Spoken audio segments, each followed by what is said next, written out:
I call to order the meeting of the Metropolitan Council Transportation Committee for October 10th, 2020. Our first order of business today is approval of the agenda. There are no changes or additions. I'd entertain a motion to approve the agenda. Motion to approve the agenda. Moved by Councilmember Chambliss. Is there a second? Second. Second by Councilmember Cummings. Is there any other discussion? All those in favor say aye. Aye. Opposed, nay, and the agenda is adopted. Next, we're moving on to approval of the September 26, 2022 Transportation Committee meetings. Are there any changes or additions? If not, I'd entertain a motion to approve the minutes. So moved. Moved by Councilmember Cummings. Is there a second? Second. Second by Councilmember Pacheco. Is there any other discussion? All those in favor say aye. Aye. Opposed, nay, and the minutes are adopted. Now we have a guest here for public comment here at the committee. I believe we have Mr. Rutherford here. If you want to come up, you can introduce yourself. You can sit over here and introduce yourself. Sit or stand? Whatever is comfortable. So welcome. Thank you. Good afternoon, members of the committee. I'm Craig Rutherford, and I wanted to share a few comments about some situations that have recently happened. I'll be reading because it's better if I do that. So Madam Chair, members of the council, good afternoon. Thank you for the opportunity to speak. Public transit is an idea. It's a progressive idea. It's an inclusive idea. It's an idea representing our best ambitions as citizens of a diverse community. It is not overstatement to say that the idea of mobility as a right for all, and not just for people who can afford to buy, maintain, and fuel a car, represents a public good of, I think, inestimable value to the community. Public transit is democratizing and it is equalizing. There aren't first-class seats, there are no premium cars. When we divide ourselves into non-interacting groups, we don't share culture, we don't share information between ourselves.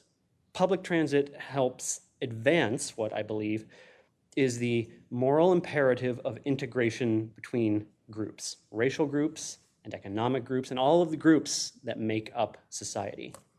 And one important way, perhaps the most important way, that equal access is ensured is by assuring the safety of the people using the transit system. And this assurance is brought into sharp relief considering the requirement that many Twin Cities students take our public transit systems to get to and from their classes.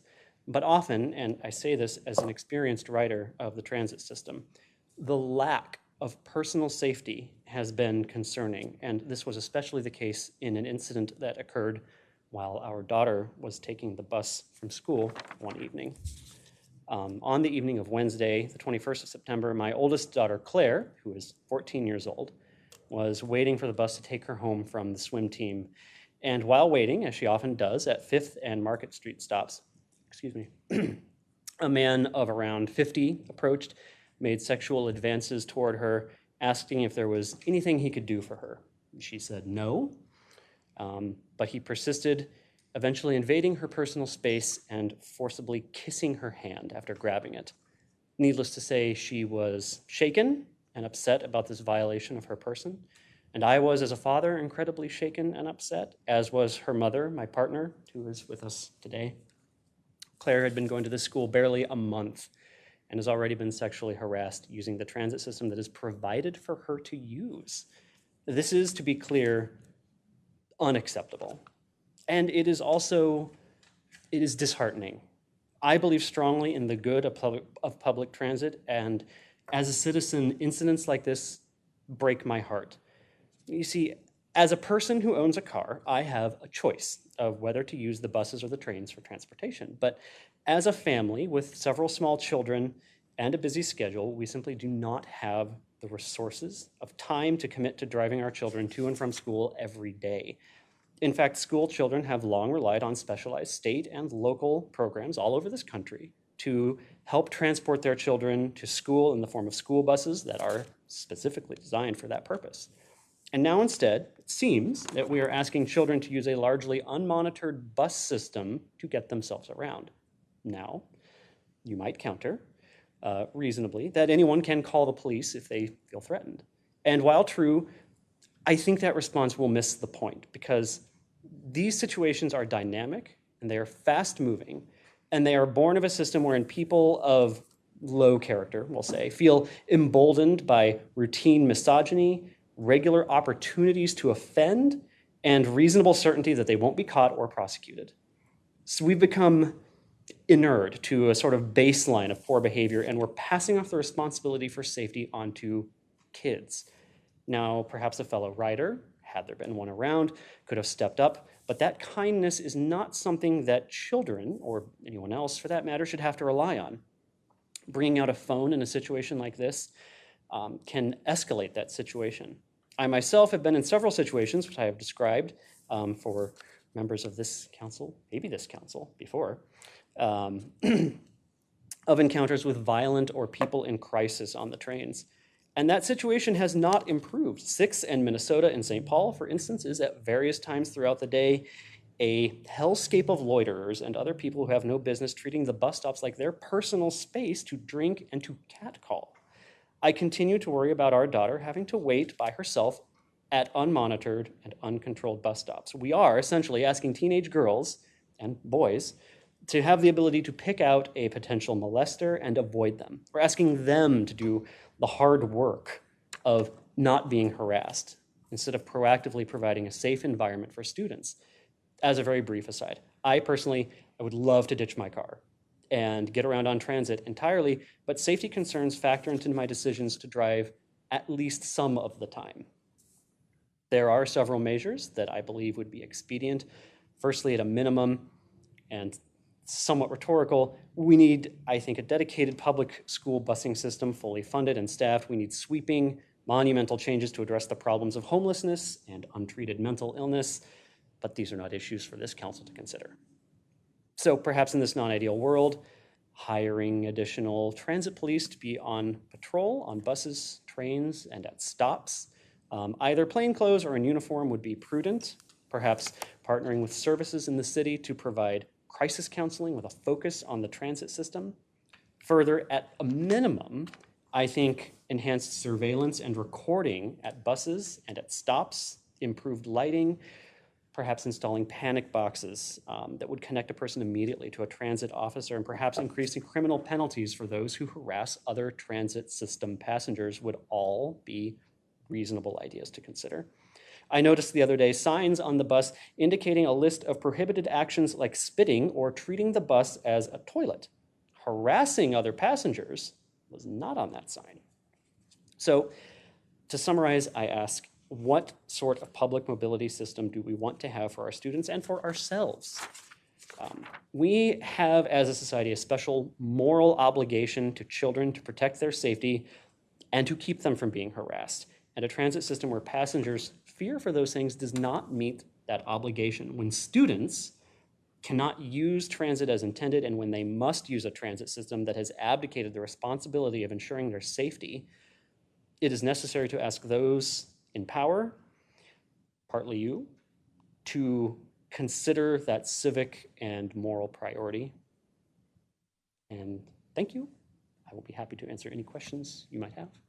Thank you for sitting through my little speech. Thank you very much for coming and presenting to us. I think it's important for us to hear people's experiences on the system. I apologize for your daughter's experience. I'm sure that was very troubling. I did ask a couple of people to come join to listen as well. So we have somebody from our customer service department and someone from our police department here, and they'll catch up with you guys afterwards if you want to, provide some more information about the particular stop and some of those things. I think There's that would be already very a police helpful. report open, but I appreciate that. Thank you. Absolutely. Thank you so much. Madam Chair, members of the committee, thank you.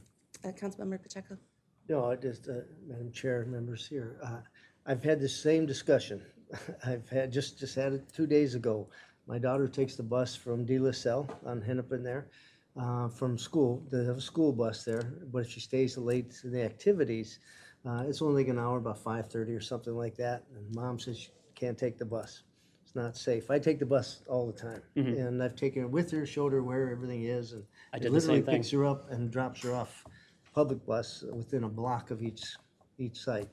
And she's 15, so I'm listening to you carefully here, but, and I'm not sure what the response is right now. And I've had this education with her and talked about it, and Mom's got her own position, and Mom just actually from Southdale to 39th, so it's maybe, I don't know, a mile or something like that. Ran in the same situation, being approached on a bus, and she's obviously old enough and understands. She told us, "You're invading my space," and moved up front. So this is an ongoing discussion, not only I think in many households, and so at some point we need to take a look at how we can move forward, because it's tough out there, and I want my daughters to feel comfortable riding in a bus, and as well as everybody else. So anyway, so I'm just letting you know you're not alone here. I appreciate your comments. Thank you, Councilmember. All right, thank you again, Thank you. appreciate it. Next, we're going on to our reports, and the first one is MTS, and we have Deputy Director Benowitz here. Welcome. Madam Chair, I will pass today. No report on behalf of MTS. Thank you. Then we are on to Metro Transit General Manager Cloister. Madam Chair and members, I'm pleased to report today that last Thursday we resumed Blue Line light rail service from Mall of America to the Terminal 2. It was a long time coming. It took much longer than we had planned. The planned completion of the construction along that area was August 15th. It took till last week to be fully tested and meet our standards, and we believe that was the most important thing, that it meet our standards. But I want to acknowledge that it took much longer for our customers, for local jurisdictions, and for others than we had planned and that we had originally reported out. And I want to express my appreciation for the patience of our customers and others in that regard. It was important that it got completed correctly. It was important that it met all our testing criteria. It's done that. And I'm pleased that the service is back, but again, not pleased that it took so long. And I want to thank staff who stuck with it and really put in an enormous amount of work to try to bring this work to our standards. And they did bring this work to our standards. And again, thank others who this delay impacted along the way. And so we're glad we're back in service is the bottom line. We're glad we're back in service. The other update I have today is a reminder that on Wednesday, October 19th, we will hold an event to celebrate the groundbreaking of Gold Line. All council members have been invited to attend, and you've received an email from the interim project director, Alicia Vop, who's provided you with more information. And the event is really an opportunity to celebrate the construction of a 10-mile Metro Gold Line. And the Gold Line will connect St. Paul to Woodbury. This is Metro Transit's first bus rapid transit project to operate primarily in a bus-only lanes. Early utility construction began this spring, and Gold Line is anticipated to open in 2025. So if your schedules allow, I just want to encourage you all to attend. Again, it's Wednesday, October 19th at 10 a.m. It's at the Gold Line Construction Field Office in Woodbury. So hope that you're also able to attend that as well. And then I'm going to just also mention that we reached a tentative agreement with ATU, and they were voting yesterday and today on that agreement, and it'll hopefully come, assuming a positive vote by the ATU members, will come to the council shortly, I believe as early as Wednesday. So we're waiting for the conclusion of the vote by the ATU members, and we'll bring it forward as quickly as possible. Good, thank you. Any questions or comments from council members? All right, thank you, Wes. Now we're on, we actually don't have a TAAC report tonight. David isn't here because they didn't have a meeting last month. So we're moving on to our consent business. There are 4 items on consent. I will note that until earlier today, the 4th item had a placeholder for the dollar amount, which has now been corrected. So yeah, that's now, the business item is correct in the record now. If there are no concerns about items on consent, I'd entertain a motion to approve the consent agenda. So moved. Moved by Councilmember Cummings. Is there a second? Second. Second by Councilmember Pacheco. Is there any other discussion? All those in favor say aye. Aye. Opposed, nay. And the consent items on consent are adopted. Moving to our first business item, it's business item 2022-234, 235, which is the Title VI program update. And we have Guthrie Byard here will actually present the first two items.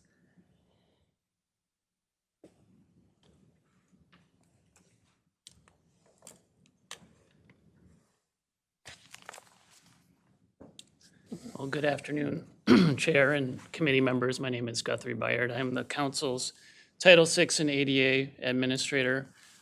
First, I just want to acknowledge that it's Indigenous Peoples Day today and that I present to you today on Dakota land. The agenda is to provide an overview of Title VI, as well as to provide updates on the 2023 to 2025 Title VI program update. Title VI refers to the 1964 Civil Rights Act and that title of that act, and it applies to race, color, or national origin. And so any organization such as ours that receives federal funding is prohibited from discriminating based on race, color, or national origin, as well as to the subrecipients that we provide funding for as well. These protections were extended in the early 90s to those experiencing poverty.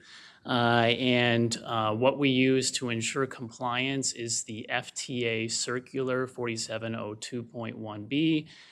It's a very large document that outlines the requirements. And the last update to that was in 2012. And right now, they're working on drafting new updates that hopefully we will be able to comment on, if not this year, sometime next year. And as I mentioned, it applies to the Metropolitan Council as well as to all of these subrecipients, including those transit providers, those suburban transit providers. So specifically the Title VI program, it's a retrospective reporting tool that summarizes the existing council policies and operational practices. So really it's a compilation of our work, and it's for the last 3 years. So this is a triennially updated program. And so the reporting period for this update is July 2019 through June of this year. The work is really informed by a lot of the transit projects and then the plans that underpin a lot of those projects. So when it comes to reporting out on our public engagement and our language assistance efforts, it's through our Transportation Public Participation Plan and our public engagement plan that really helps to determine how we are engaging with communities. And as I mentioned, this is an FTA required program, and it's really a large part, but not the only part of kind of the council's broad equity planning efforts. And then as I mentioned, this needs to be updated every 3 years. It was last approved by the council in January of 2020. So by the end of January of 2023, it would need to be approved and submitted to the FTA. Broadly, there's 3 sections to the Title VI program. There's general requirements, fixed route provider requirements, and Metropolitan Planning Organization or MPO requirements. And I'll go into each one here specifically. So general requirements, specifically we must notify customers of their rights within all of our vehicles, facilities, and on our website. So here is on the screen right now is a copy of the interior public notice in all of our vehicles. As I mentioned, we also have them at all of our support facilities as well as listed on our specific Title VI webpage. Additionally, we must have a complaint process and procedure in place, and that is in place and available on our website. We also must ensure that we have a public participation plan in place, and that is documented within our Title VI program that was provided to you all as part of the agenda packet. Additionally, we need to have a language assistance plan in place, and that is also a component of the Title VI program. It's added as an attachment towards the end of the program. As the designated metropolitan planning organization, we also need to review the distribution of federal funds controlled at the local level, and I'll talk a little bit more about that, but that's also a requirement here. So a bit more about the general requirements. So as I mentioned, we need to detail our public engagement efforts as well as our language assistance plan. So we update this every 3 years. And so it looks back at all of our engagement efforts for the last 3 years, and it documents all those. And as I mentioned too, this is really a component of our broader council practices and the plans that we have in place, starting with our Thrive policy program. So our public engagement plan and our transportation policy plan really drive a lot of this engagement. We also have a language assistance plan, as I mentioned, and that is really an effort to detail what documents we are translating, in which languages we're translating those documents, how are we providing interpretive services, and a bit more about the analysis that we conduct in order to determine the languages that we translate into. So moving on to fixed route provider requirements. So really the previous slides, they all apply to any recipient and the subrecipients regardless of the size and the type of transportation that they provide. But these next few slides are going to apply to our organization and in particular organizations of a larger size where they have 50 or more vehicles in service during peak service rather. So we need to have system-wide standards and policies in place, and we have them in 6 different areas as listed here. And these standards are found in the Transportation Public Participation Plan and throughout our council policy and procedures, and are also extensively detailed in a triennially updated service monitoring study. So that was done last year and is also available in its full format within the Title VI program. And then we also need to report out on demographic data as well, and that is also detailed in the program. So some additional fixed route provider requirements. So as I mentioned, for organizations where they have more than 50 vehicles in peak service, we need to do equity analyses for all proposed fare changes, major service changes, and new support facilities to determine if there's a potential for disparate impact or disproportionate burden. And so there's a lot there, and in the next presentation that I will provide on the DIDV policy update, I'll delve into it even further. So evaluating service and fare changes. So a service or fare change determines whether a service or fare equity analysis really determines whether or not there could be a disproportionate burden or disparate impact. And so what needs to be in place in order to identify if there's a disparate impact or disproportionate burden is a policy detailing the major service change. So that would set off a requirement for a service or fare equity analysis, as well as what that disparate impact and disproportionate burden threshold is. And again, that last one is one that we're seeking an update to and we'll discuss further during the next presentation. Major service change policy is listed here, and it details, again, what would need to be proposed, or if something is proposed, if it meets this particular criteria, then it would be a major service change that would trigger either in this case, a service equity analysis or potentially a fare equity analysis. And I should say, too, that there are certain exemptions to this. So seasonal service changes, route number or branch letter designations, any change or discontinuation of a demonstration route within the first 24 months of operation, any changes on special service routes such as state fair, sporting events, and other special events. Route changes caused by an emergency, so emergencies including major construction, labor strikes, pandemics, staffing shortages, and inadequate fuel supplies that would be exemptions to the major service change policy. The disparate impact and disproportionate burden policy. So this, the disparate impact specifically refers to race, color, or national origin, whereas disproportionate burden is used for low-income communities. And again, I will delve into this quite a bit more during the next presentation.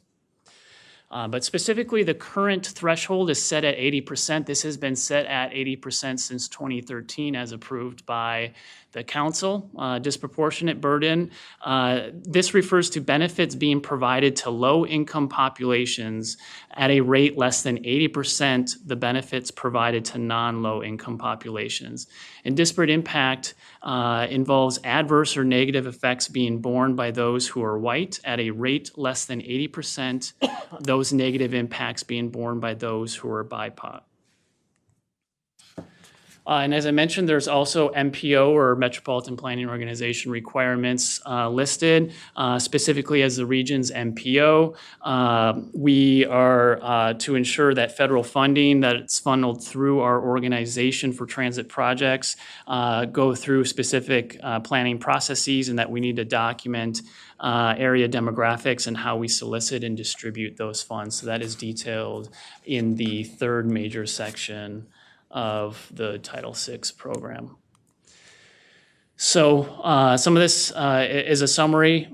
There's additional points here, but the updates to the 2023-2025 Title VI program. So as I mentioned, we're looking to update that disparate impact and disproportionate burden policy, and I'll detail some of the community engagement that had occurred for that. We updated, as required, the service standards and policies monitoring evaluation. So that occurred last year and is detailed in full in the Title VI program. The service equity analyses that were that occurred during this last reporting period were for the Orange Line, the D Line, and Route 63 and 323. Each one of those service equity analyses has a report, and each report is listed in the Title VI program.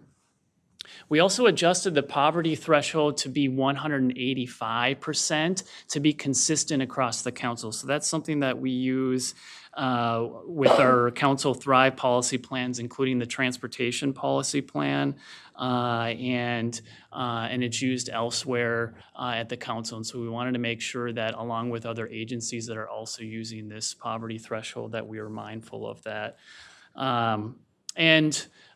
We also use more inclusive language. So for the most part, when the term minority is used, we use BIPOC instead.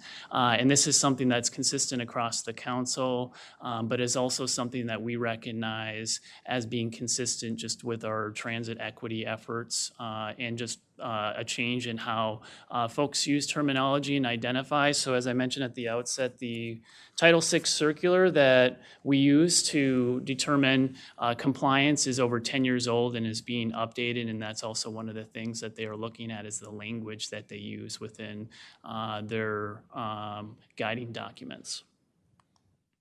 So with that, Chair and council members, or committee members rather, I ask that the council approve the 2023-2025 Title VI program, and I open it up to questions or comments. Thank you. Thank you, Guthrie. Questions or comments? Councilmember Chambliss. Thank you for that presentation, Greg. On page, on your slide on page 10,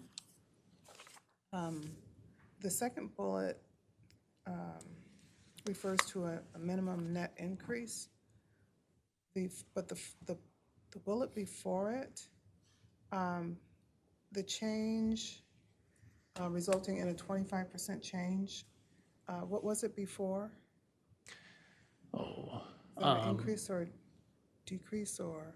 Yeah, well, we have, Adam, we have the Director of Service Development here that really helps to implement this particular policy.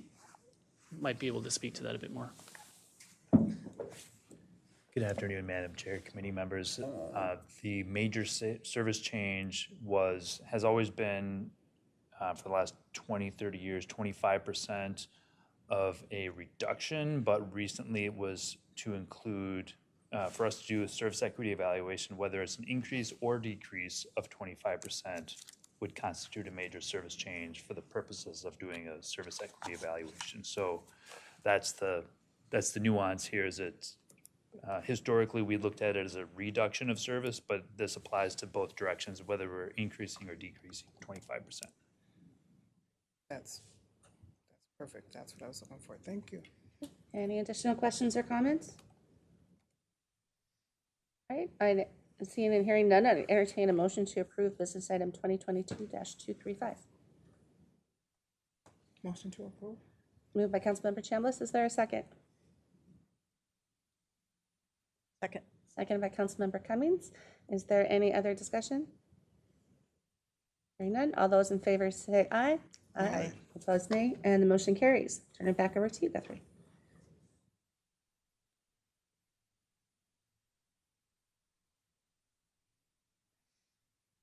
Do you want me to cycle through to the, Jason should be pulling up the next one. Yeah, okay. there we go.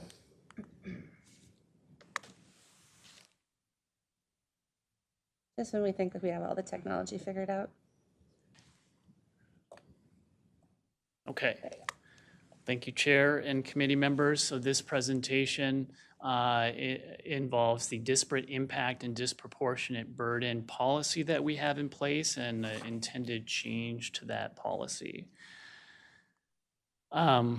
So first, definition. So as I briefly mentioned, the definition of disparate impact and disproportionate burden, but I thought it was important to detail here what is in the FTA circular as they define disparate impact and disproportionate burden.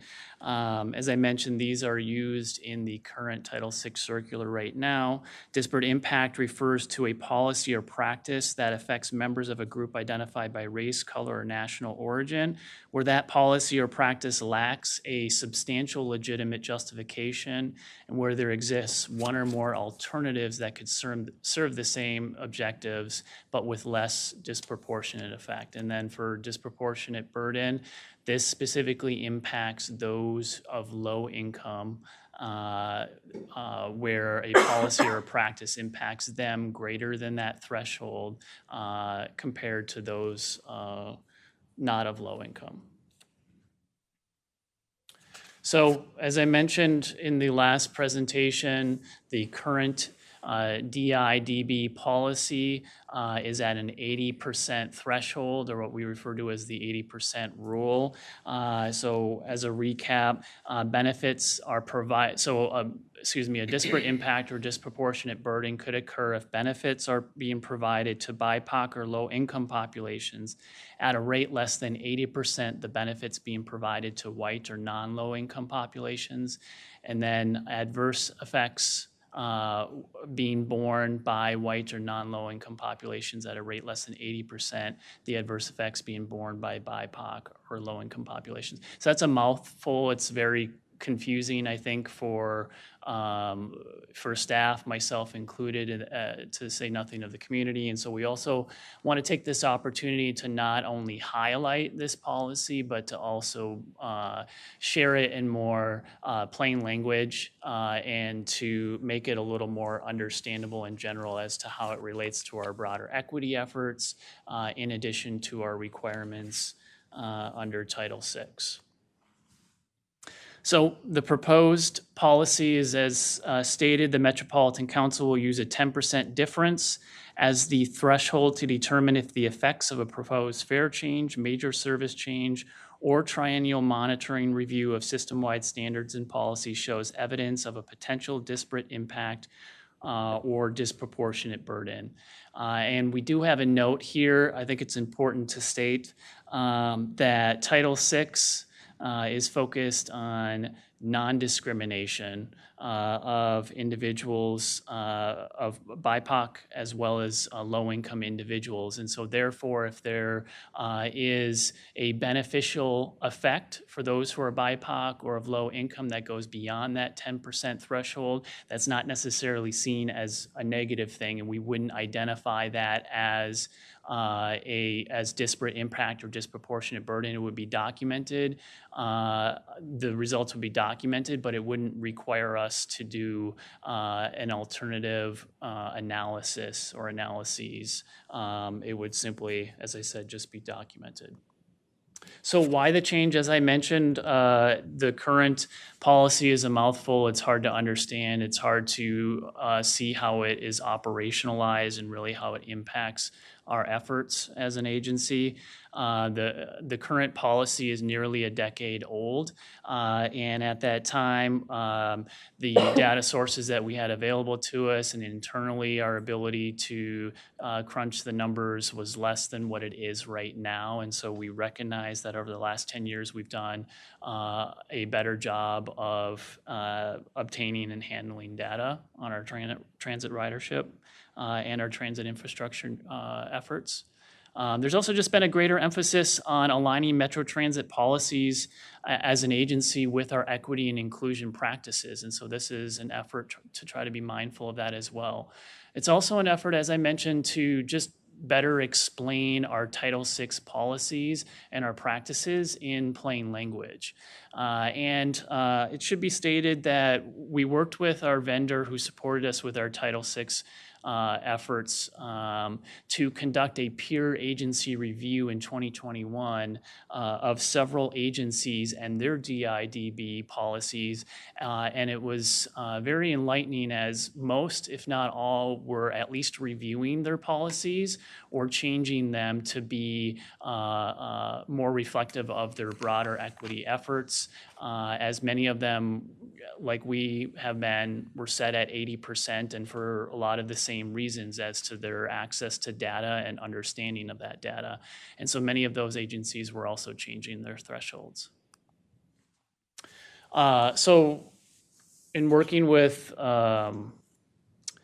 strategic initiatives, we have come up with some different scenarios here to show 10% difference, or rather how this 10% difference threshold would be put in place here. And so this first example is an increase in the number of trips. So 600 more weekly trips per person in this particular scenario would be provided in BIPOC areas versus 580 in white areas, and dividing those two, you would wind up with a 3.5% relevant benefit to BIPOC areas. And so we wouldn't see that as evidence of disparate impact or disproportionate burden. And then similarly with service reduction, where there would be reduction regardless of demographic, but even though that reduction would be greater for BIPOC areas, it would be within that 10% threshold. There would be a 4% negative impact. So we would document that, but it wouldn't require alternative analysis and substantial justification to move forward with that particular initiative. However, in this particular case, this is a fair equity analysis that would, in this example, we would be extending the $1 fare throughout the service day, both during non-rush hour and rush hour. And so while both would see, so those who are BIPOC and those who are white, as well as those who are not of low income and those of low income, would see a decrease in average fare.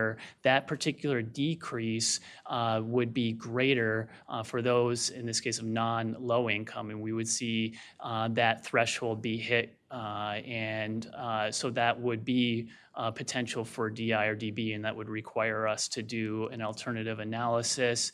And if we find that there's no legitimate alternative analysis that would meet the legitimate aims of the particular proposal, then we can document that we have substantial justification, and then that would be included in the next Title VI program that would go to the FTA, and then they would be reviewing that to determine if that substantial justification is met. And I should say too, this isn't included in the slides here, but as I mentioned, the circular is under review right now. It's over 10 years old, and so one of the things that they are looking at is more real-time input from the FTA on things like service equity and fare equity analyses, and agencies doing those alternative analyses and documenting substantial legitimate reasons and providing more real-time feedback on that from a larger federal agency standpoint. If you want to pause just a quick second, I believe Councilmember Pacheco has a question. Yeah, Madam Chair, Mr. Beard, how, I'm trying to follow this, but how does this play out when we have service reductions due to lack of drivers? Do you go back and look at how the routes, or how do you achieve your BIPOC numbers? And do you do that analysis when you're looking to reduce some service? Council or committee member and other committee members, I should say too that in that particular case, we also want to be mindful as to whether or not it meets a major service change. And so again, we wouldn't necessarily be doing a service equity analysis for all service changes, but if it met that threshold for a major service change, then we would go through and conduct the proper analysis. And the Director of Service Development, Adam Harrington, might have some more to say on that. Yeah, thank you, Madam Chair, Councilmember. It's a good question. And at Metro Transit, we have been doing a service equity analysis for all the major changes, although you may have heard Guthrie say that one of the exemptions is when there's a staff shortage, and that's what we've been experiencing for the last year. So technically we're exempt from it, but we've been doing it anyway. And we'll have an annual service equity evaluation that we'll be doing for this last calendar year that will be ready early 2023. And so we have one for 2021 and we have one for 2020 and all the major service changes. So you also notice on the previous presentation, there was D-Line, which will be moving forward with implementation this year. So that also had a service equity evaluation. Thank you. Councilmember Jamath? Thank you. My question is about the service equity analysis compared to the fare equity analysis. I did notice that with the fare equity analysis, there was a remedy included in the presentation of the $1 fare, but I do not see that for the service equity analysis. And sometimes I think we get the information that there's a need, but our remedies become limited either by,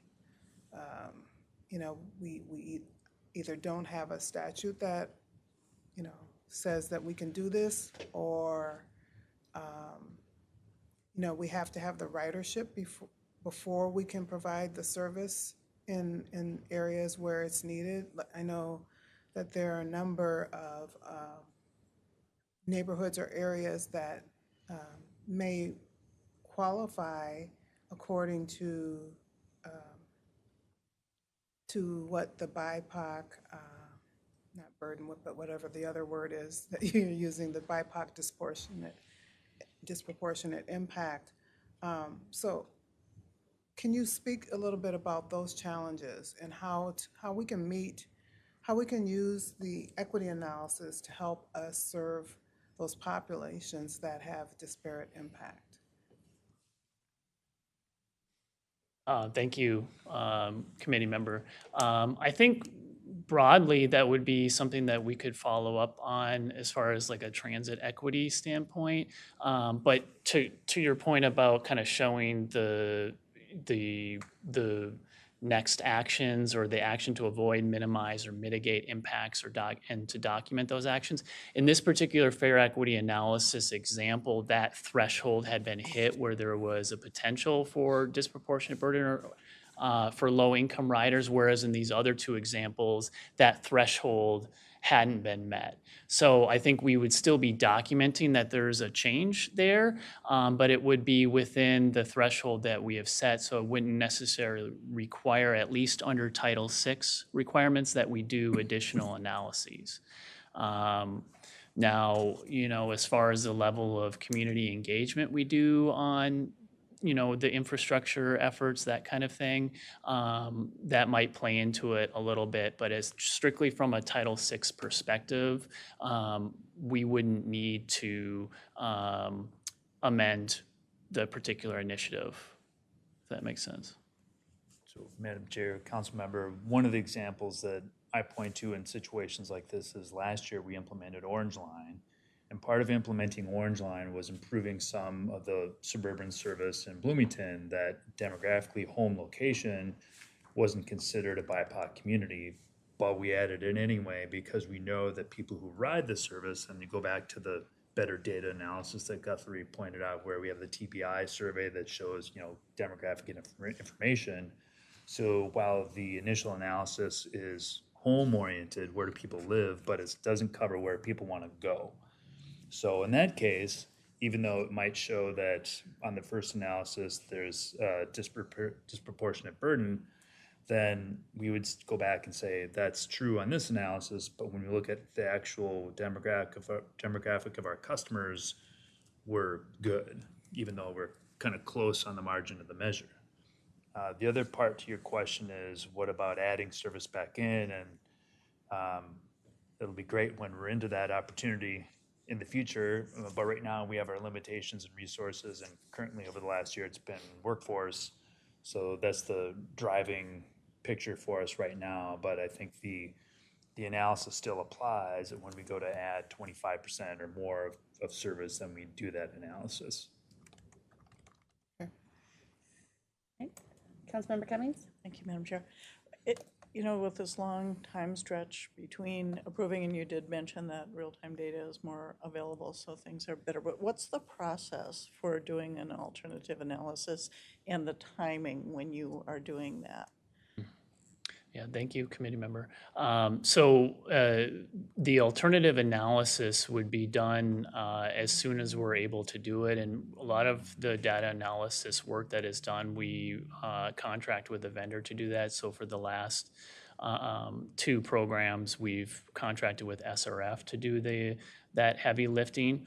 And so the alternative analysis would be just looking at other scenarios to either implement new service or reduction of that service, or if it's a fare equity analysis, looking at other scenarios for changing a fare, either increasing the fare or decreasing the fare, to consider other ways to still get at the legitimate aims of that particular initiative and to document it as such. So some of that is detailed more, as Adam had mentioned, in the Orange Line Connecting Bus study, which is in the Title VI program, where they did do an alternative analysis, and it's detailed in there too as far as some of the additional data analysis that they did. Councilmember Chambliss? I know that due to the pandemic effects, we've done probably a lot more analysis to make adjustments than we have in the past. But let's just say that we're not in that situation. How often would we collect data that lets us know that we've hit a threshold? Yeah, I can take the first swipe of that. Madam Chair, Councilmember, we use the census data to do the service equity analysis, but we collect the TBI data kind of at alternating schedules. And so it's not necessarily fresh year to year. It's on a 5-year, 10-year cycle. So that's the time frame that we're looking at in terms of the data, unless there's a particular development where we know that there's a particular demographic that we're serving or not serving. So for example, another example would be the Route 323 in the East Metro, which we know serves low-income housing. For example, we don't have to look at a census map to find that out. And we can use that information to inform our decision, because even though this route goes to Woodbury, it's serving a low-income housing development that connects people to jobs in Woodbury. So we're able to look at more nuanced level of information as we're planning service. Yeah, if I might just mention that maybe some of the good things that have happened with this pandemic and being able to do very quick analysis can be implemented into the future in terms of how we do our strategies and plans moving forward to address equity. So I guess this is probably the first time I've seen this disparate impact slide, or maybe my memory is failing here, but I think this is very useful, so that when we are looking at strategies, we've got some very good examples on how to do the analysis, and then we can maybe try to use the analysis to close some of those equity gaps. Madam Chair, Council Member, well, we certainly use this routinely at Metro Transit and Service Development, and it is the nice thing about this presentation is Guthrie does a nice job of highlighting these scenarios and showing how it applies, because it's kind of confusing, as Guthrie said, the way it's currently laid out. And so this is something we've applied for all projects over the past 25 plus years. And now it's just raised a little bit in terms of profile, which is good, because then we can show our work on what we have done over the past, but also that future look, we certainly will. And as Guthrie mentioned, we have a contractor on board to help us do that on a more timely basis. All right, any additional questions? I believe Guthrie has one more slide. Yep, almost done. All right, thank you. All right, so public engagement, I wanted just to mention some of the work that our public engagement staff did, particularly Eric Thompson within Metro Transit and Michelle Fury within the council and the regional administration division. So thanks to them for their work here. But during the month of August, they conducted a community engagement effort that included several organizations that are kind of a part of a suite of organizations that we engage in our broader transit equity efforts, but also those organizations that were involved in setting the current policy about 10 years ago. So we went back to them. And then in addition to that, we solicited input on both the Metro Transit Title VI website as well as the Metropolitan Council Title VI website. So we got some targeted feedback and engagement on that, and it was beneficial and favorable for the most part. There were some comments in regards to our broader transit efforts not related to our Title VI efforts, which were not unexpected given the opportunity to be able to provide input on our transit efforts. So the table with all of the findings, so all of the specific feedback is in the Title VI program for you to review. And then that concludes the presentation, and I ask that the council approve the DIDB policy update, including the new threshold, and I'm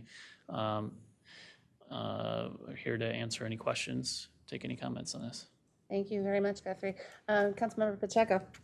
Chair members, has this report or this document gone before the Equity Committee? The Equity Advisory Committee will be presented on this next week during their next meeting. Yeah, so next Tuesday. Thank you. Yep. Any additional questions or comments? All right, then I'd entertain a motion to approve business item 2022-234. I'll make a motion to approve the item.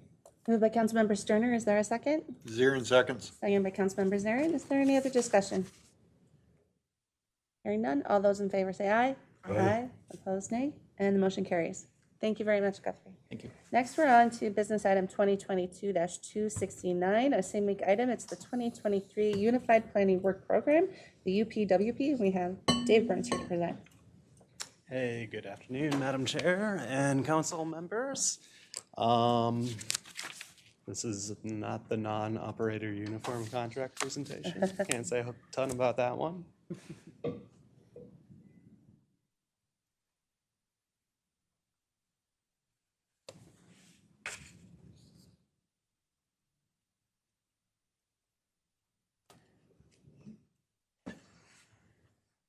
We'll figure it out.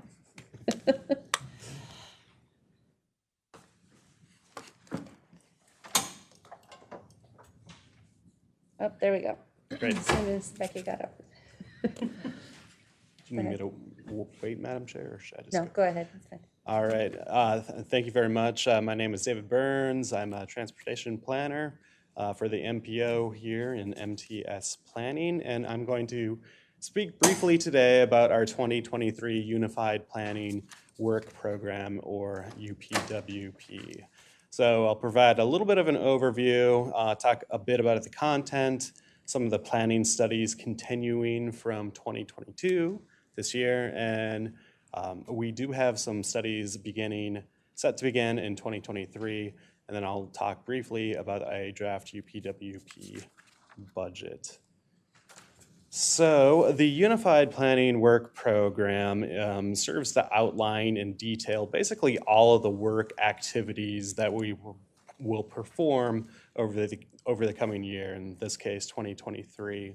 It describes our transportation planning activities, the studies that we'll be performing, and we have budget-related information detailing all those items.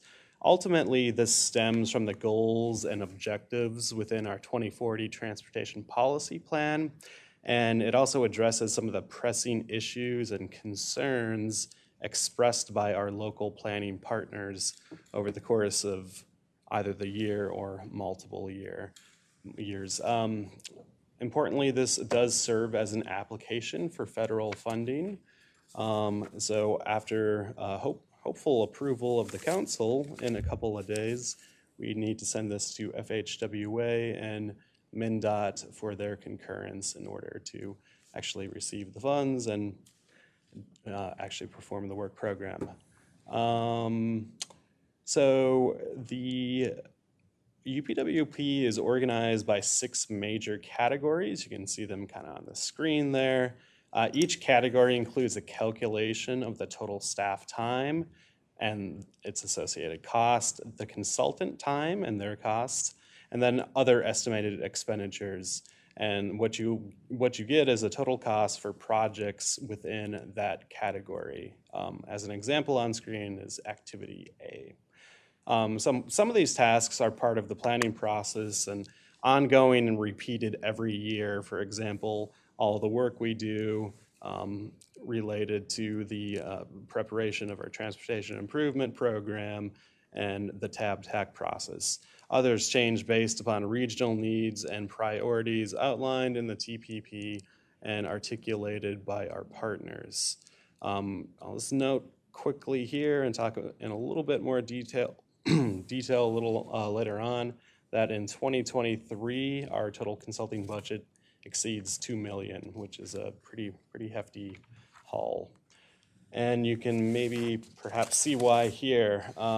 These are all the planning studies that have either begun in 2022 and will continue into 2023, or are in the process of beginning and will continue into 2023.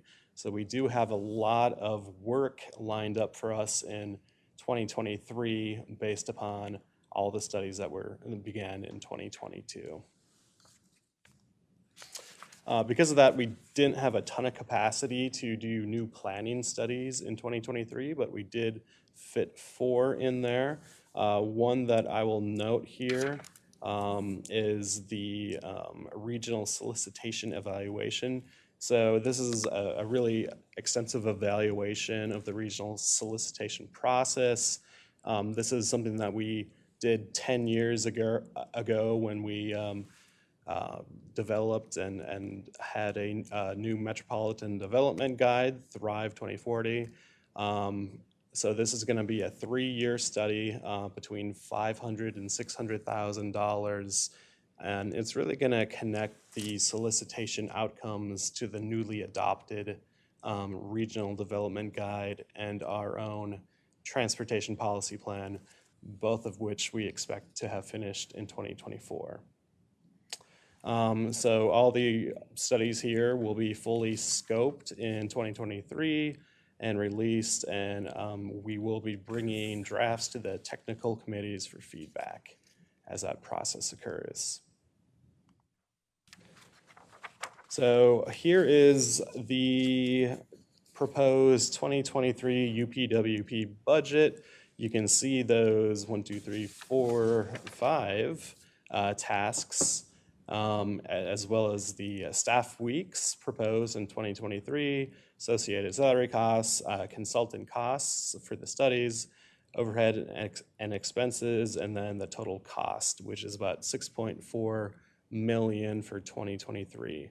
So actually, this is a higher budget than in prior years, and this is because of 2 reasons.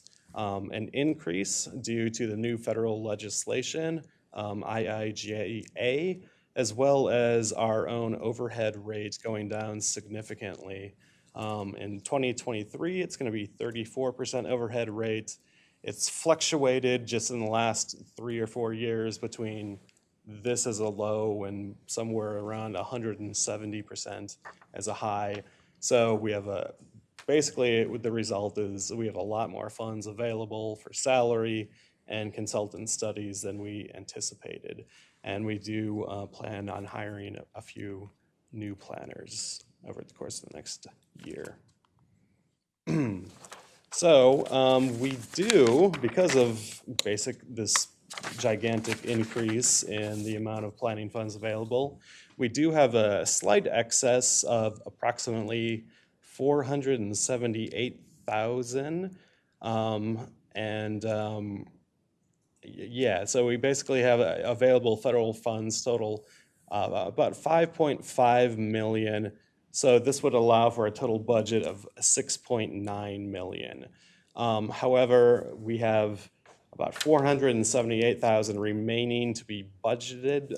Just looking at our current staff workload, the fact that we're working on the TPP and the regional development guide, we just couldn't think of, we really couldn't think of a way to fit enough time on our existing staff to use that $477,000. But we did talk to MnDOT and received approval from them and FHWA. We can actually leave these funds unbudgeted to be used either in 2024 or to be added through the amendment process in early 2023 with newly identified studies or activities. So just a note there on, yeah, we do have some excess funds which can be brought into the future. With that, I'm happy to take any questions. Thank you, Dave. Questions from council members, comments? All right, I'll just say this is, in the very policy wonk side of things, but this is really important information. It's all these studies is what informs really that transportation policy plan as we go into the future, and we're undergoing, starting that effort of really focusing on that update. So this is really critical work. So very much appreciate all the hard work and time in this. With that, I would, if there's no additional questions, I'd entertain a motion to approve business item 2022-269, same week. Moved by Councilmember Chambliss. Is there a second? Second. Second by Councilmember Cummings.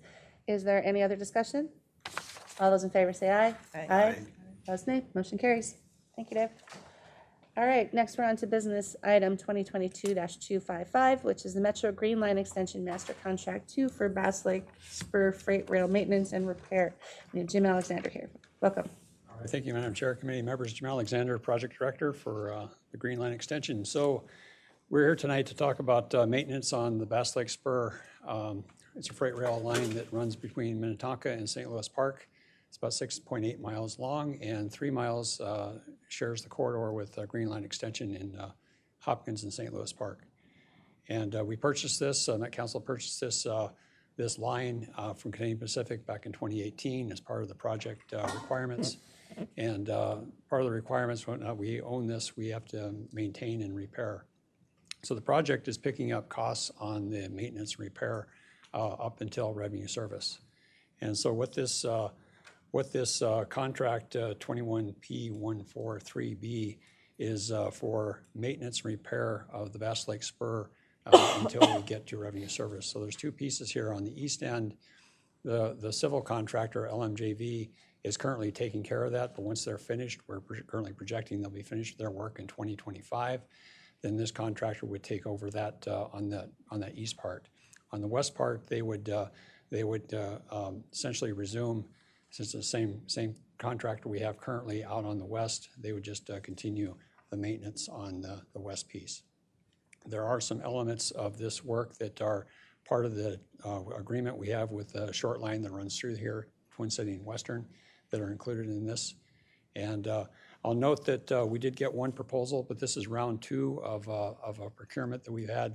The original procurement, the low bid was discarded as being non-responsive, and the other bid was frankly too high for our budget needs, and so we re-procured. We did quite a bit of extensive outreach, and even going back to the original procurement, we had 2 proposers.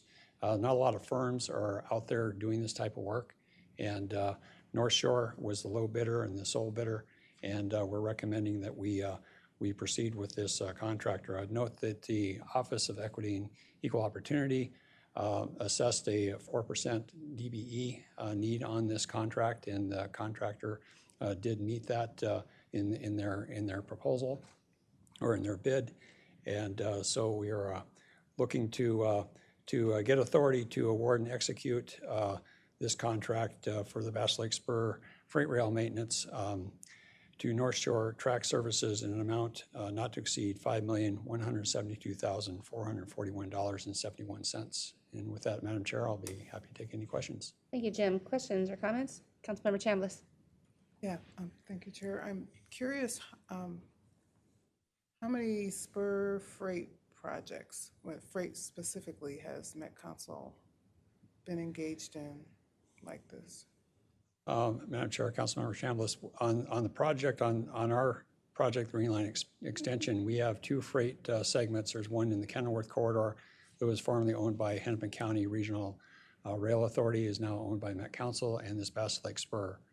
I'm not sure if you're asking about ownership or just engagement we've had with other. Yeah, ownership, and I mean, I understand that it helps with the regional economy, but just kind of wondering, the strategy, or is it, if we don't have a freight organization with an interest, that's something that we have alignment with to help out, or what is the motivation there? Yes, Madam Chair, Councilmember Chambliss. This line was really purchased from Canadian Pacific with the intent to move the project forward. Canadian Pacific said, if you want to get a deal with us, we needed to purchase the freight rail line, and so that's became a project requirement. So that's how it kind of entered into the Met Council arena. Thank you. Additional questions or comments? Councilmember Cummings. Thank you. I recall from before that we talked about that it's pretty specialized work and that there aren't many companies that do this kind of work, and so it makes it difficult, or you get down to one bid. So when you receive only one bid, I assume that it falls within the parameters of what the expectation is of what this would cost. I mean, it wasn't tossed out as being excessive, but when you only have one bid, do we also have in our own minds parameters for what this work should cost, and that this is considered reasonable? Yes, Madam Chair, Councilmember Cummings, we did an independent cost estimate, and this is within that estimate that we have. Thank you. Additional questions or comments? All right, seeing none, I'd entertain a motion to approve business item 2022-255. So moved. Moved by Councilmember Cummings. Is there a second? Second. Seconded by Councilmember Sterner. Is there any other discussion? Hearing none. All those in favor say aye. Aye. Aye. Opposed, no. And the motion carries. Thanks, Jim. Next, we're on to business item 2022-263 and 264, both with our non-operator uniform contracts and uniform lease and laundry services. And we have Abel Mumbe here. Welcome. Thank you, Madam Chair. And Anthony's Zessman, sorry. Madam Chair and members of the committee, my name is Abel Mumbi. I'm the Director of Bus Maintenance. We have 2 business items that are related to each other. Anthony Zessman is the project manager. You'll take the first one, and then we'll answer questions accordingly. Madam Chair, council members, my name is Anthony Zessman, as Abel alluded to. The business item I have here is a proposal that the Metropolitan Council authorizes the regional administrator to execute an amendment for contract 16P 282B with Cintas Inc., formerly G&K Services, for non-operator uniform lease and laundry services for a total contract amount not to exceed $529,307.01. To add to that, through the life of this contract, we have issued 5 amendments expanding the scope of work, which has brought the initial value from $420,000, $767.66 up to the current contract total of $499,307.01. This amendment will provide additional funding in the amount of $30,000 to support services required by ATU and TMSA bargaining agreements. This amendment is needed to continue garment lease and laundry services seamlessly up to and through the new contract implementation, which Abel will present next. Thank you.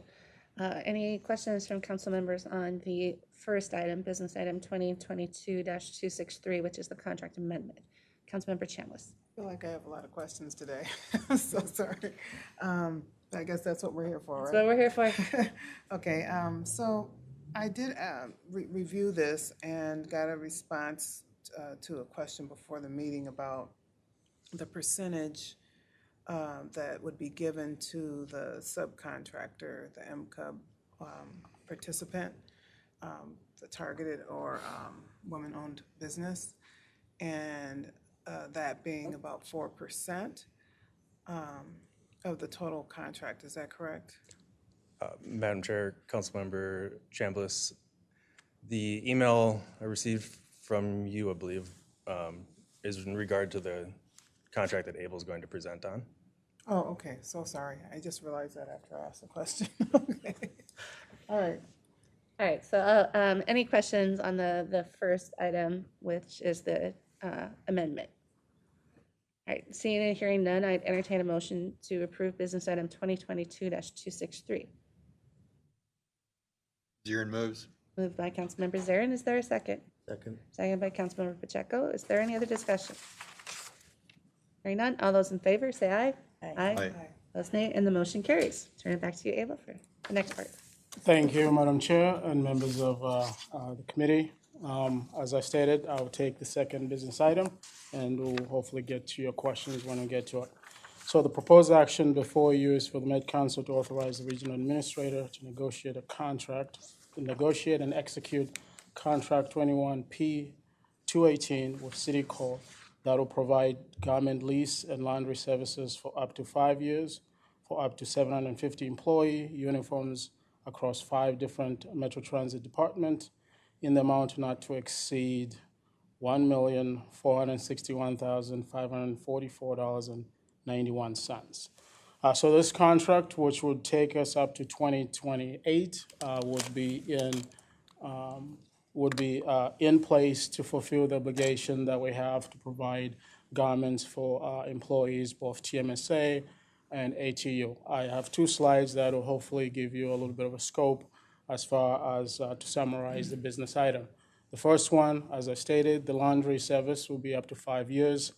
For all the employees that are projected, they are projected to have 11 sets of uniforms. And just for context, those employees in vehicle maintenance, those would be mechanic technicians, helpers, fuelers. In other departments such as finance, those would be stock keepers, coordinators for parts, and also in engineering facilities, those employees would be public facility workers, technicians, their supervisors, and the like. Part of the cost, being high in the contract is we do have safety garments for our electric buses, the specialized clothing that goes with that. And the other reason for this slide is to give you kind of a visual. As you can see over the top of the slide, that's Big Lake, and a cluster of locations there. That's more the locations within the immediate metro. That to just make a point that there's a lot of coordinations that have to go along with the vendor to make sure that the right uniforms at the right place at the right time. And the next slide. So life of this, basically this proposal that we have here, the request for proposal was advertised back in December of 2021. Since then, we've been going through the process one after another. And as you can see, the selected vendor is Citicorp. And just for the context, The council received 3 proposals, and of those 3, 2 were identified as a small business enterprise, and the panel reviewed and selected that CityCo was the selected vendor for the amount is stated there. The other part, real quick, to add to it is that the recommendation, the recommended vendor included, let me back up. OEO had a 1% goal set for an MCUB. The recommended vendor exceeded that goal. And that committee member, to your question, that was the question that was asked earlier in an email to Anthony, whether, what was the goal set for the MCUB, and the goal was 1%, and the vendor exceeded that. And I'm not sure whether I can share in this setting exactly how much, but the question was answered to the council member. So with that, the funding for this project is included in the operating budget for Metro Transit, and the amount will be charged to each department depending on how many uniforms they are getting. And with that, I'll summarize again. The proposed action before you is for the Metropolitan Council to authorize the regional administrator to negotiate and execute contract 21P218 with CityCo that will provide garment lease and laundry services for up to 5 years for up to 750 employee uniforms across 5 different locations, in an amount not to exceed $1,461,544.91. Thank you. With that, I'll take any questions or comments. Perfect. Questions? I- Councilmember Chambers? Yeah, thanks. Now that I'm on the right slide, I appreciate the answer and exceeding the goal by 3 percentage points up to 4% of the total contract CityCo would be getting. So I remember when we first started on the council and we asked if there was a way or that we could strategize and get subcontractors, and I think it might have been one of the few proposals that we sent back to say, can we do a little bit better?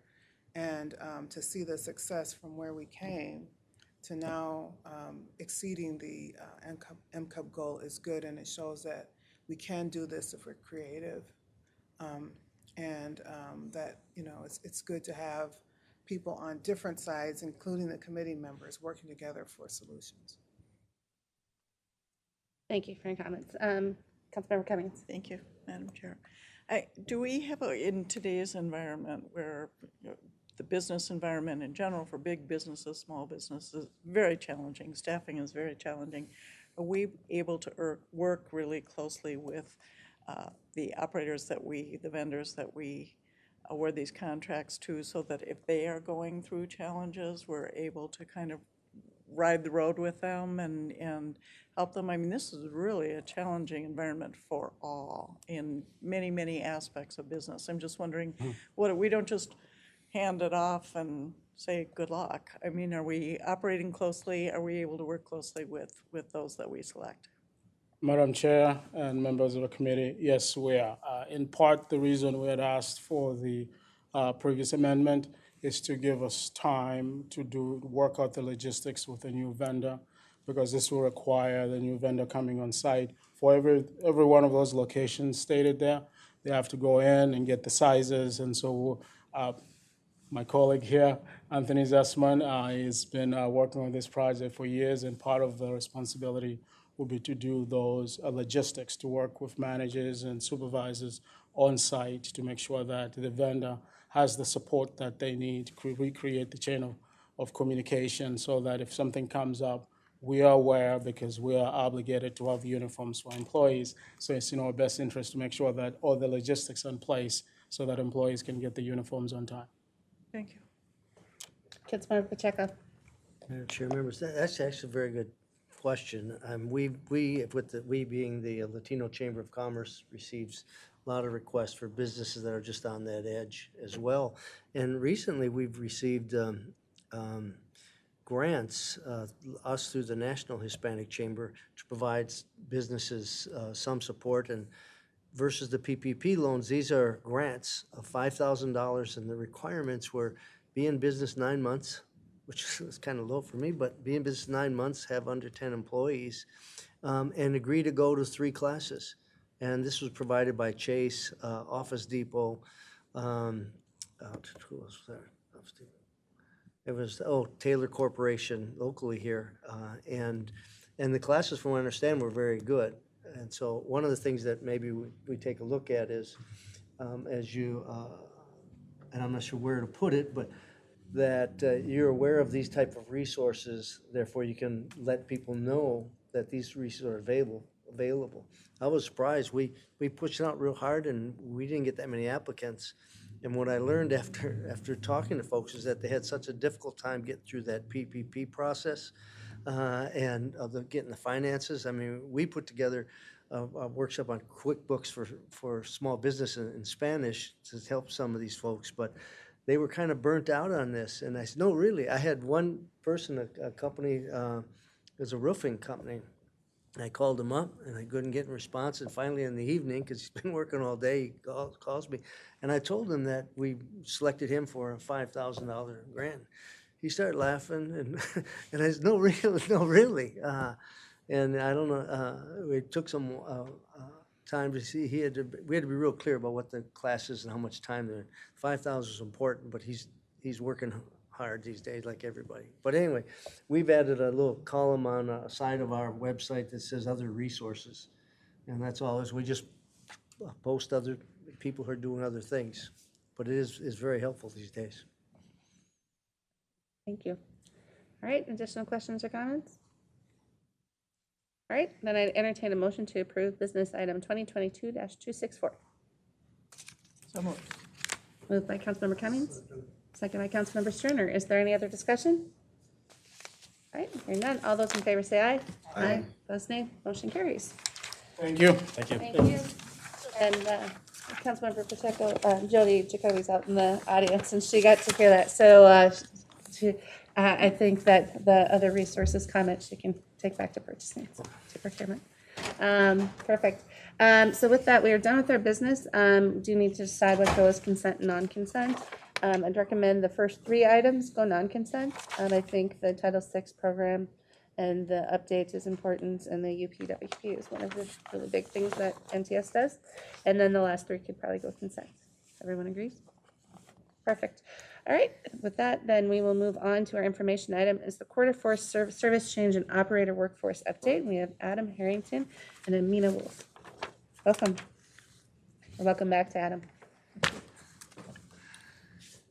Good evening, Madam Chair, members of the council. I'm Adam Harrington. I'm the Director of Service Development, and with me is Amina Wolf. She's the Interim Deputy Director of Garage Operations at Metro Transit, and we're going to tell, hopefully not too long of a story about our workforce challenges and how we're working to overcome them and how we're responding to those situations so that we can provide reliable service to our customers, even though we need to make reductions as we move forward this fall. So if we can go to the first slide, I'll tee it up and hand it off to Amina.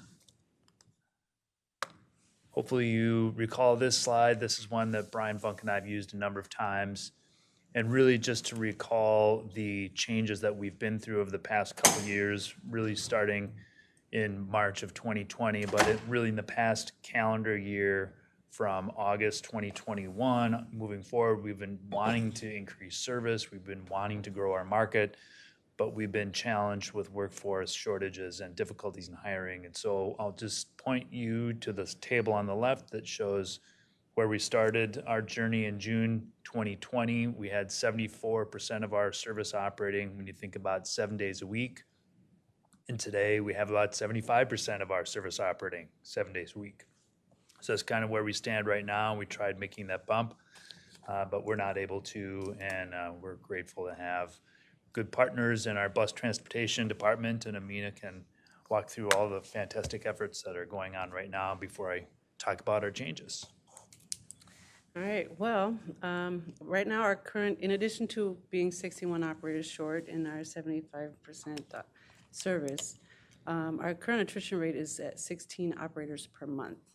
And so this really is not just a short-term problem, it is something that is long-term for us, that we have made a decision to look at more creative options, different approaches to recruitment and retention.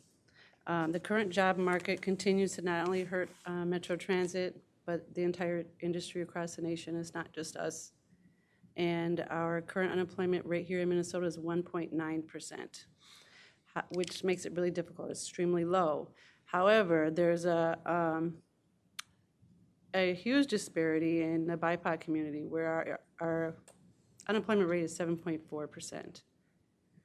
So our recruitment efforts are focused on doing everything we can to reach those communities through creative marketing tactics and removing any potential barriers in our recruitment process.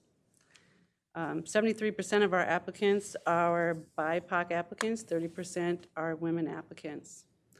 We started doing, earlier last year, 2 monthly hiring events. We have 4 now, because we just had one this weekend, so we now have 4 more hiring events scheduled for this year.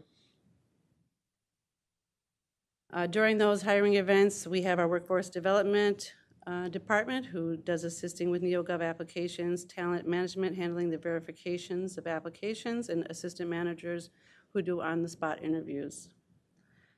We've also put more emphasis on retention by allocating resources for things like operator mentorship program, leadership academy, red kite support, enhanced probation, and professional operator development. We've also partnered with talent management to review and make changes to our posting, which lowered the required work experience to 2 years of any work experience, and remove the GED requirement, GED and high school diploma, that is no longer a requirement for a bus operator. We found that in immigrant communities, especially people who are refugees, it's very difficult to verify their diploma, and it was a huge barrier for us. In addition, we reassigned Assistant Transportation Manager Anna Penland to contact every candidate and offer direct personal assistance through the process, and lead our new recruitment outreach program called Operators Engaging and Connecting Communities, where operators participated in all of these events and many more than this throughout the summer months, and will continue to do so. They've done radio interviews, participated at the Hmong Village, Corinne Martyrsville Festival, weekly mosque presence since July 15th. We've been at different mosques throughout the community, sharing our opportunities for operator positions and other positions. The OECC program is a new hands-on approach to recruitment, where operators enrich and maintain newly established relationships in the communities we serve. OECC participants attend local community events, job fairs, churches, mosques, food shelves, and more, wearing their uniform, connecting right where people are at. This allows them the opportunity to share their story, connect one-on-one with riders and potential candidates. They share information about the TAAC program and job opportunities after receiving their specialized outreach training. And our hope is, through the combination of these additional efforts for retention and recruitment, that we'll be able to reduce our shortage and make an impact in the 7.4% disparity of BIPOC. So I'm going to move into the service part of the presentation. Does anyone have questions for Amina before we jump into that? Councilmember Pacheco. Madam Chair, a real quick one. Have we targeted like Uber and Lyft drivers? We have. I say that because I had a Lyft driver. It used to be had a easier. CDL. It used to be easier to find them, but when we look specifically more so in the Somali community, there's many Uber drivers, and have connected with them at the mosques. We've connected with them in the Somali community in the Brian Coyle area. It's really hard to find where they hang out, where do they congregate at, but we are looking regularly, trying to connect. Yeah, as well as truck drivers, because there's a lot of truck drivers who, they don't want to be on the road all the time, and they want to be home, and this provides them opportunity to do that. Councilmember Sterner. Yes, I just had a couple of questions. One is I'm wondering what's the minimum age to be an operator? And what's the driving record that you're looking for, the minimum standards on that? So you have to have 5 years of having your license, so that would mean a minimum of 21. And you have to have a clean record. You can't have more than 2 tickets on your, or accidents. In a 5-year period? Okay, thank you. Councilmember Chambliss. Thank you. Yeah, it's really good to know the kind of the high-level requirements in case we want to do some recruiting. So if somebody can send that to us, Absolutely. kind of like you would with an applicant, that would be helpful. Page 3 is kind of astounding, but not surprising in terms of having 73% of our applicants be BIPOC, and having the unemployment, BIPOC unemployment rate being at 7.4%, which speaks to me of significant barriers to employment. They want the jobs, but they're not meeting the requirements. So I think that is something that employers are now looking at more seriously, and it's probably a good thing for the BIPOC community. That number was probably much higher before. The 7% BIPOC unemployment. Do you know what that number was before the I do not pandemic? know. But I do think that that opportunities have opened up to reduce some of the restrictions like we have done. And if we can continue to do that, I mean, to not require a GED or a diploma when a good driving record is actually more important probably than that, as long, and also understanding and being able to pass our, whatever aptitude tests, or being a good driver, I think that should be good enough. So, I mean, hopefully we'll continue to do this and be able to maintain a low unemployment rate beyond the pandemic. Councilmember Cummings. Thank you, Madam Chair. I'm a big one on one-pagers and using the council as a resource. So I think, if you could put together a one-pager on what a great position this is and kind of the basics of what's required, and then circulate it and ask us. I mean, we are all connected with all kinds of groups within our communities, and I think it could make it much easier for us to be out there recruiting. You do a great job on social media, and I'm always putting those out there, but I think if, I can think of a couple groups in particular in my district that I could target a little bit more closely if I had like a really nice handy one-pager to say, look at this as an opportunity, it's a terrific opportunity. So that would be helpful. And General Manager Koister. Madam Chair, I just wanted to respond a little bit. I think that's a great idea. I think we have better I'm hoping we're going to have better information to put on that one pager. I mentioned the tentative agreement with ATU. I don't want to get out ahead of that, but I'll just say that if it goes through, we're talking about a $26 starting wage. That's a big improvement from a $21.80 or something in that neighborhood starting wage. That's $54,000 a year for a full-time employee. That doesn't count the wonderful benefits that we have. I'm doing a little commercial right now. And I think we can put all that on that one pager. And it really is a good job. It's an attractive job. It pays well. The benefits are unmatched, I believe. And we need to get that word out. And I think we're feeling that if everything goes right yesterday and today, and then with the council, that we have a jump start on getting ahead of this a little bit. It's been such a long struggle. We don't feel like we've been in a competitive place. And I just want to say that I really appreciate the council's support in giving us the opportunity to make these offers. You did that with the police department as well. We increased starting wage for the police department by 20%. I know that in talking with Chief Grates, that's put us in a much more competitive position with the police hiring.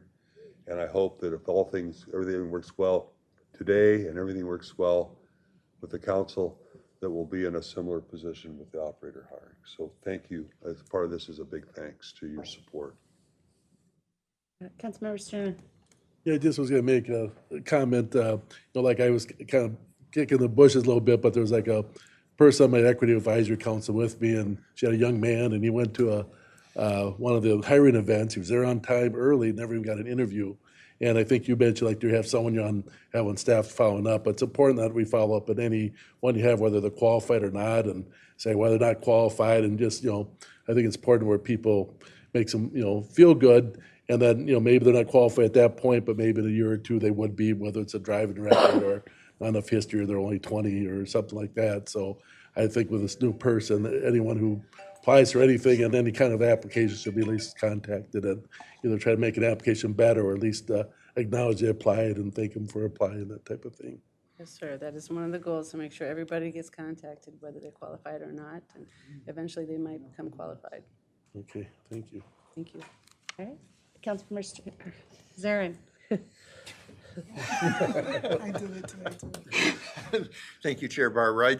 I just wanted to relay a little bit of a story. I got an email, and it's all part of this. And I'm looking at this slide 5. We're hiring bus drivers, and there was an email that came to me wondering why a school bus company could not recruit drivers by advertising on Metro Transit. My response was, well, if you allow Metro Transit to advertise on your bus, maybe I can take that up for you. Because I'd love to compete for your workers and bring them over to Metro Transit and have them run, be under a collective bargaining agreement. I'll do that all day long, and I never got a response from that email. So we're paying people living wages, we're bringing wages up, and we're going to be able to, I think, in the future, be able to expand our service because we're meeting the needs of the individuals. That's my comment. Thank you. All right. Anything else? All right. To you, Adam. So let's hang on to that positive energy because we got some tough conversation to have with you. So Amina already mentioned that we're short operators. Metro Transit is, one of our contracted providers is, and we've already taken action to make some adjustments on our contracted service that'll take effect on October 15th, this coming Saturday.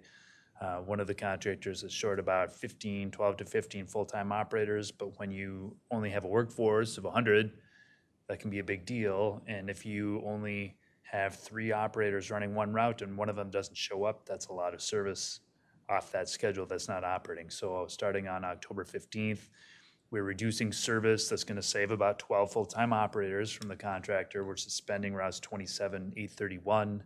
We're reducing service on routes 225, 227, 615, 705, and 805 so that they are running about every 2 hours.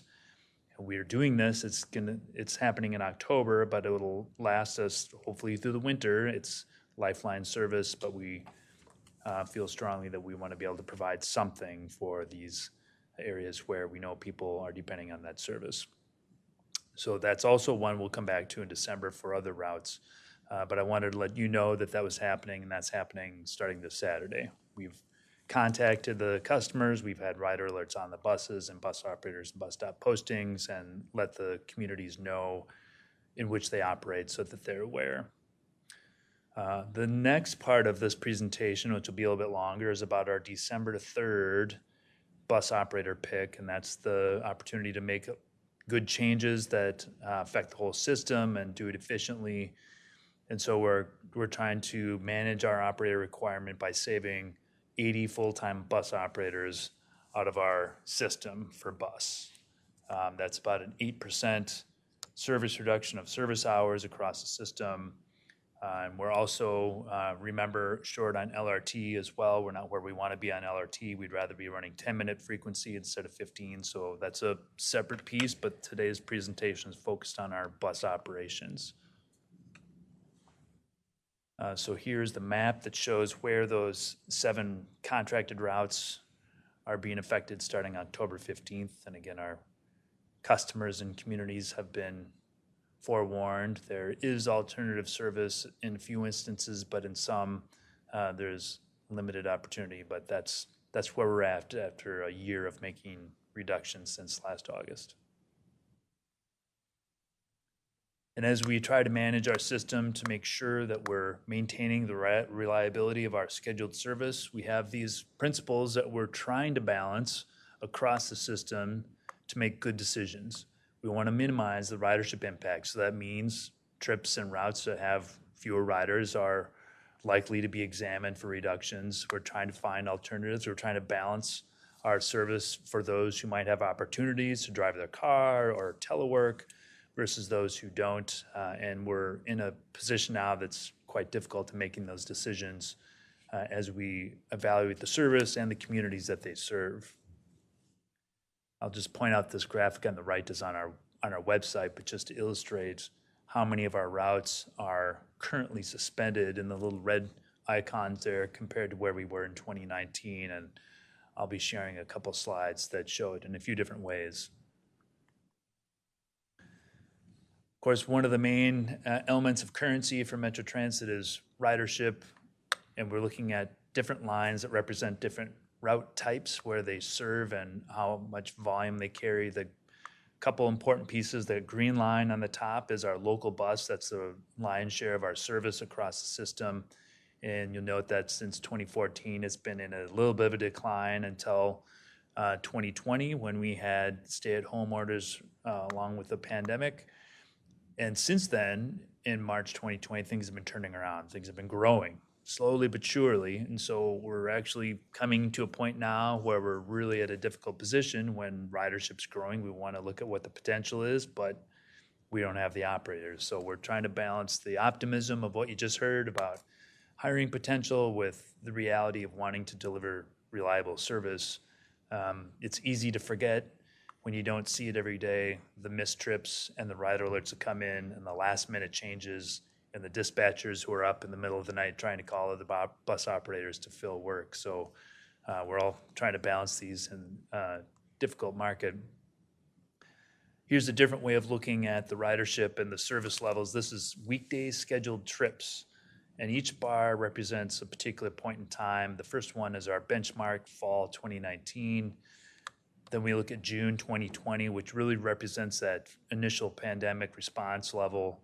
Fall 2021 is when we started to add service back, really hopeful that we would be able to. And I think if we would have, we'd be in a better footing now. But then that last column is where we are in reality as we sit here today, fall 2022, about 75%. But you can see the different types of service, and the biggest chunk out of this is the Commuter Express service and North Star. So we're trying to balance all these different modes and markets as we move forward through time. And a few of these slides will represent how that looks geographically. I'll go kind of quickly through these. This map represents the extent of our transit system in August 2019. The green lines are Commuter Express service. The purple lines are contracted service, which is a mix of Commuter Express and local, but there's mostly local right now. And the blue lines are the local bus service and LRT service. You can get a kind of a picture when you sit back and look at the extent of that service. This next map shows the route and segment suspensions since March of 2020 that are still enacted today. So the line width represents the number of trips on each one of those routes that's currently suspended still at a route level. Then when we combine that with the other service reductions by route, it gives you a picture of where that is and what extent that is in terms of how heavy those lines are. So we think it's pretty evenly balanced across the region when we look at the type of reductions that have been made so far. But having done all that, we still have a really strong network. And this is an image, hopefully, that looks familiar. I've tried to promulgate this one. This is what our service looks like. This is our network. Our primary frequency and focus is in our core communities in Minneapolis, St. Paul, and those first and second suburbs where we have the highest reliance on our service and the highest level of ridership as well. So we continue to focus on that, and despite our efforts to hire and having to reduce service, I still think we have a pretty good service out there. Now, as we look at December 3rd, this is a high-level review. Normally, we don't come to you this early with this level of information about what the reductions are going to be, but we wanted to make sure we gave people as early a look as we could, and we'll be providing the detailed information about the actual schedules in early November and getting notifications out early as well. So I'll just walk through this. There's several categories, and some between these next couple slides are about 40 routes that are affected. So we've got categories of reducing frequency and span, reducing service that was every 15 or 20 down to every 30, depending on the route. So you can see how that lines up here. Orange line in the middle of the day, Route 4 north of downtown, and some additional routes. We have routes that we're moving to every 60 minutes, either part or all of the day, from likely 30 or 40-minute frequency. So you can see those there. And we're really distinguishing between peak and off-peak so we can provide that level of detail. And then, as you heard me talk about the October 15th changes, we do have a few additional routes that will be going to service every 2 hours, which, again, is not something that we would plan. That's not our guideline to provide service, but it's really maintaining that lifeline service for those customers, especially through these coming months. We do have one mini restructuring between Route 25 and Route 804, the Northeast Metro. So the 25 goes from downtown Minneapolis all the way out to Blaine today, but that service will be suspended on the middle of the day and on Saturdays, and instead replaced in part by a new route, 804, that's been operating for a few months, and that service will be extended to cover Silver Lake Road and some of those same streets all the way up to Northtown. We are suspending some other low ridership branches and routes. Routes 115 and 547 would be entirely suspended. Branches of the Route 9B, the Route 46, Route 645 will have short line schedules. Saturday and Sunday service changes on Route 23, and Sunday service on routes 534 and 804 will be suspended. So there's a lot of nuance here. There's a lot of detail, and I don't expect everyone to retain it, but just to give people a sense of both scale and kind of focus that we've had on thinking about each slice of time. The next category is contracting Metro Transit routes. This is one we didn't want to go down, but we have an opportunity to maintain some service by contracting it out. So we've got reductions in the contracted service area, and then we backfill it with Metro Transit service. And the fact is, we don't have the bus operators to do it ourselves, otherwise we'd rather do that. We have Commuter Express services. There's 10 routes listed here that'll be reduced by 1 to 3 trips per direction. Again, another one of these where there's potential for growth, just like in the local market, and it's a difficult timing situation for us. Some silver lining for us, though. D-Line will be opening in December, and we have a lot of great facilities that are already out there. If you haven't had a chance to drive this corridor, the Chicago, Emerson, Fremont corridor, those shelters are there. They're just waiting for LEDs, glass, and heat elements in most of them. They look really good. And so this will be starting off on December 3rd. D-Line will run every 10 to 20 minutes, depending on the time of day. It largely replaces Route 5. Route 5 will operate every hour and won't be covering the 26th Avenue North branch, and will end at 56 in Chicago, not traveling farther south from there. D-Line replaces Route 721 and 724, which had provided limited stop service just between the Brooklyn Center Transit Center and downtown, but those routes will still continue to operate north of BCTC at their current frequency. And then this will also replace routes 39 and 133, which were suspended a couple years ago. So there's a lot of information here. Here's what that map looks like to represent where the changes are going to be happening on December. This is really everything but the October changes, that gives you a sense of scale, I think. Again, the purple lines are contracted, the red lines are suspended, and the blue lines are the local bus, and the green lines are Commuter Express. So anything that's on this map is getting some kind of reduction. And then lastly, how we communicate them. Again, I mentioned that we'd rather have all the information to everybody all the time, but we're trying to get as much as we can out as early as we can. So while we don't have the detailed schedule information available now for customers, we will have it available for them on November 3rd in a couple weeks. But in the meantime, we'll be contacting cities and getting the word out in other ways with our customers, sans the level of details, so that that information will continue to improve as we move towards November 3rd throughout our production timeline. We've got a lot on our plate. We've got a lot of outreach planned. We're using all the tools we have available to us to do that. And so I'll end there and ask if there's any questions. Thanks, Adam. All right. Questions, comments? Councilmember Chambliss. Well, you warned us, didn't you?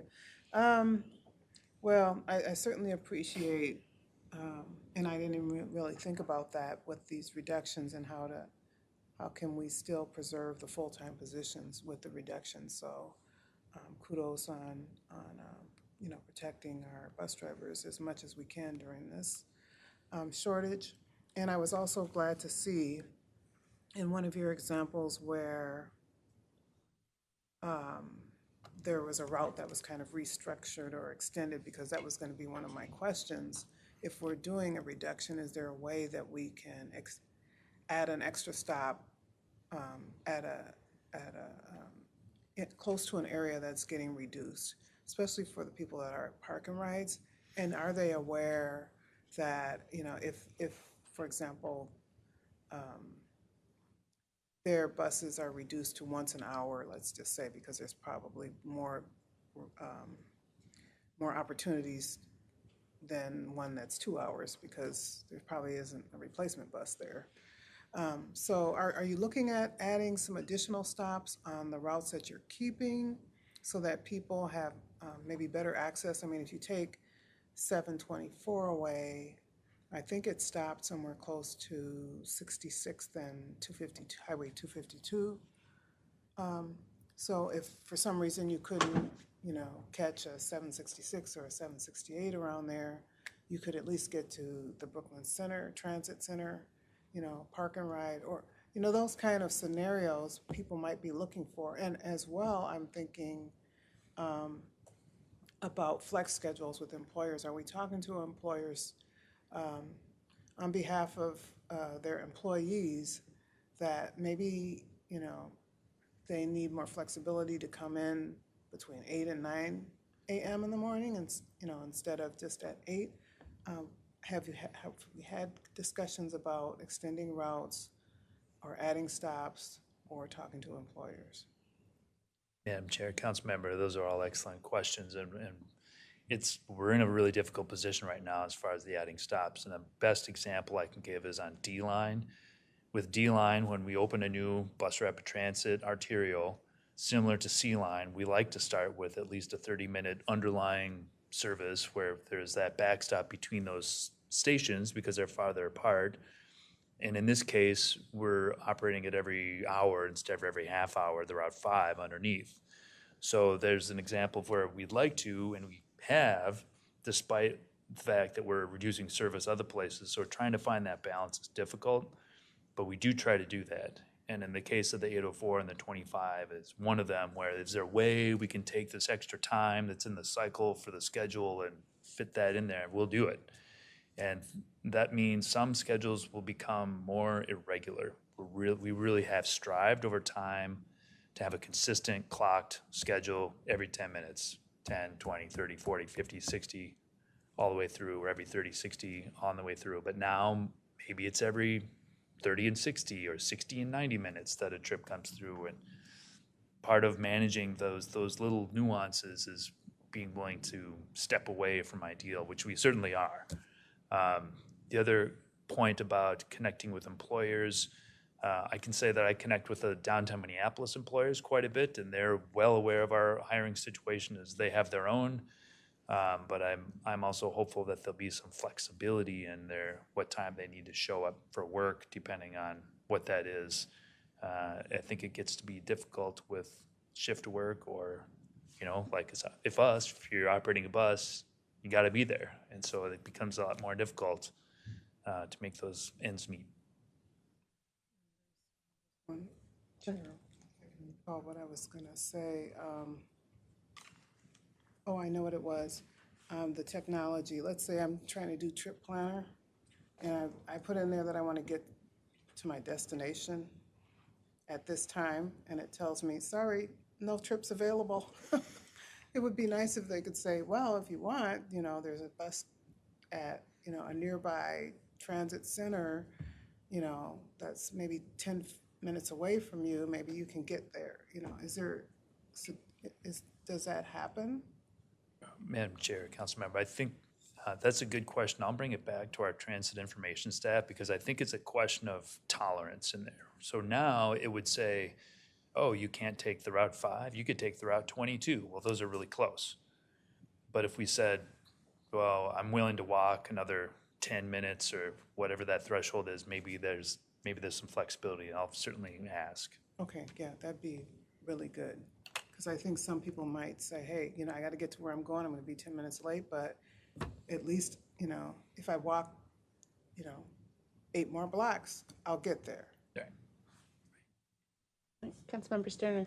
Thank you, Chair. I'm just wondering, what kind of partnership and coordination are we doing with our 4 opt-out carriers, and like, for example, Schmidt and Son that sometimes does contract work? Madam Chair, Council Member, we certainly work with our partners over at the Council of Metro Transportation Services, who they run our contracted service, and so they are liaison with the contractors. As far as the suburban transit providers that utilize them, we do coordinate with them, Minnesota Valley and Southwest and Plymouth and Maple Grove, on where they're operating service and when. And so whenever there's an opportunity to coordinate our service, then we would attempt to do that. Okay, that's one. It's just with that, because I know like sometimes seem like we're kind of competing a little bit for the same routes or express or whatever. So we're kind of like looking, well, if we have something close, we can let them, have that route or what have you, then to, make it better. So we're coordinate over all the 7-county area and a best practice kind of thing. Right, Council Member, Madam Chair, Council Member, that is the goal, though it's not always as seamless as that. Yeah, we try. Logistically, conception. Okay, thank you very much. Councilmember Cummings. Thank you.